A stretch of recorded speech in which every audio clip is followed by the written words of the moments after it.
So to-do number 1 is to create a variable called lives to keep track of how many lives the user has left. They start out with 6, and once that reaches 0, then the game should stop and it should print you lose. So how does it go down to 0? Well, every time the user guesses a letter that is not in the chosen word, then we have to reduce their lives by 1 until eventually at some point it'll reach 0 and they lose.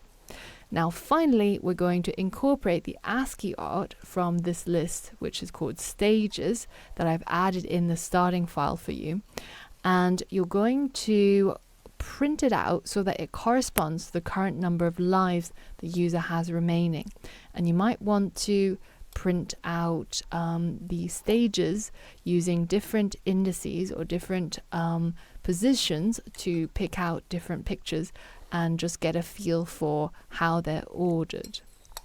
So that's all there is to it. And if you're ready, then go ahead and pause the video now and attempt step 4.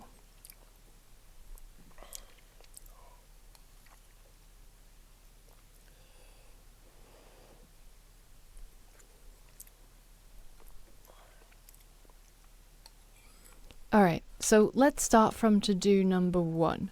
This is probably the easiest to do out of this whole project. Create a variable called lives and set it equal to 6.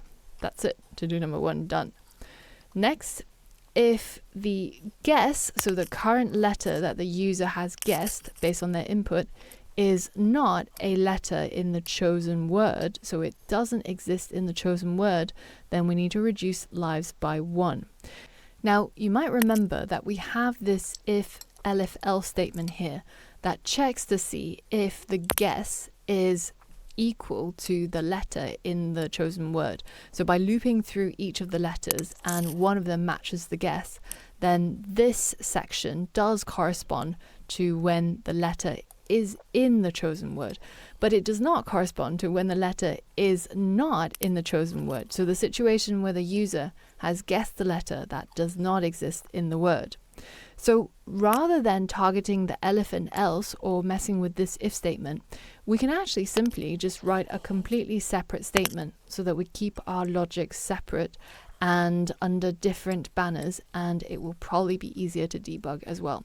So we can use the not in keyword. So we can say if the guess is not in the chosen word, then under this condition, do we reduce the number of lives minus equals 1, and then if at this point, after we've subtracted 1 from lives, if lives is now equal to 0 at this point, well then that's game over, right? So we set game over to true, and that means we break out of our while loop. And in addition, we're also going to tell the user that this has happened by telling them you lose. So that's to-do number 2 tackled. Now the final to-do is simply just to print the ASCII art from this list corresponding to the current number of lives. Now, very helpfully, I've ordered the art in this list so that they correspond to the number of lives. So it starts out at 0, of course. This is what the picture should display when the user has 0 lives. And also it goes all the way up to 6, so that when the user has 6 lives, full lives, then you don't see the man at all. So that means it's as simple as simply getting the right indentation, so being inside our while loop, because we want to print these ASCII art each time the user makes a guess. And then we simply use the print statement to tap into that list, and then use the square brackets to choose the correct index or the correct position for the art we want to display. And as I just mentioned, it's matched to our lives situation. So that's all that we need to do in order to complete this to do.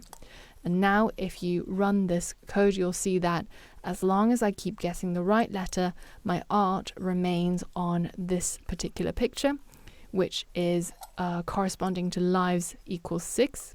And then as I make incorrect guesses, then my hangman picture starts progressing all the way until I end up with no lives, which is the last picture here. Lives equals 6, and I get the you lose printed out. So did you manage to solve these steps? I would say this particular step is probably a little bit easier than some of the previous ones, but as you've noticed, the difficulty can vary in this project, and I just want to guide you from step to step, making sure that each to do and each of the step codes actually make sense. So if there's something you realize about previous steps that doesn't make sense, go back and rewatch it, and just make sure that all of the code that you see at this stage makes perfect sense to you and that you would be able to write it from scratch.